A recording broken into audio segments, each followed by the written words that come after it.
Speaking as a white man, can I call on my brothers and sisters of color and remind you that there are many of us white sheep who are deep, in some cases very deep, in the desert right now. And the real problem is that we don't know it. Compared to the rest of the flock, we're well fed and headstrong, and we think we know what we're doing, but we don't. And all the while, we have allowed ourselves to be isolated from this beautifully diverse flock of God because we are more comfortable not hearing the challenging stories and experiences, personal and historical, of sheep not like us, and all this to our own grave spiritual risk because we have cut ourselves off from the flock.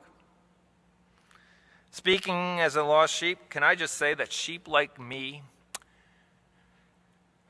need leaders within the church who will patiently go after us, find us, put us on their shoulder, even if we're kicking and screaming, and eventually celebrate. Sheep like me need this, not because my physical life is at risk, and not because our physical life is at risk, but because much more dangerously, our very life of God is at risk.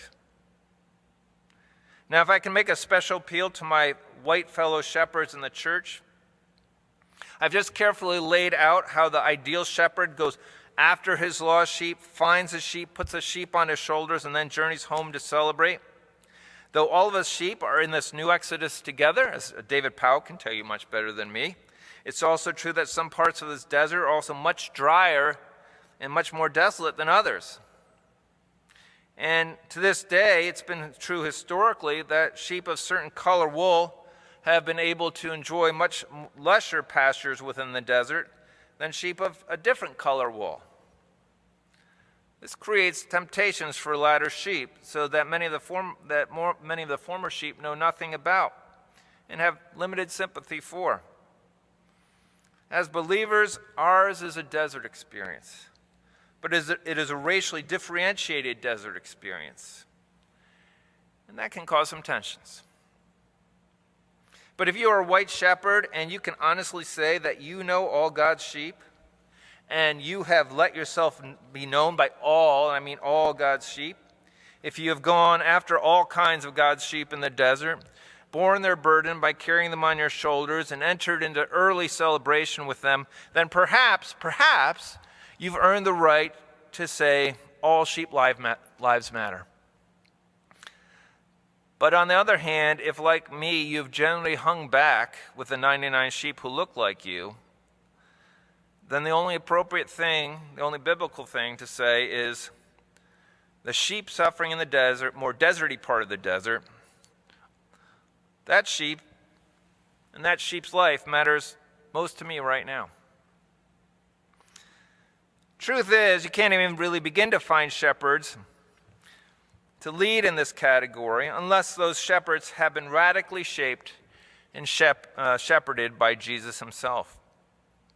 Those who idolize political solutions to the racial pandemic have failed to believe in the power of the Good Shepherd, exerting himself through the lives of his sub-shepherds. There is a solution, and only one solution, and that solution is the risen Jesus. There's a second reason the shepherd does what he does, and that is this: because the full set matters. Because the full set matters. Now, it's no accident that in telling this parable that Jesus talks about 100 sheep with one sheep go missing. What's all this about?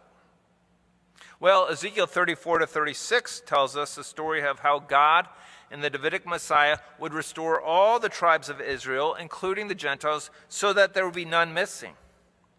So then, if Ezekiel 34-36 is in the background, and it is, then the parable of the lost sheep is not just a story about recovering an individual sheep, but a story about what God and Jesus Christ is doing to restoring all the tribes of the world, sheep of all different types of colors.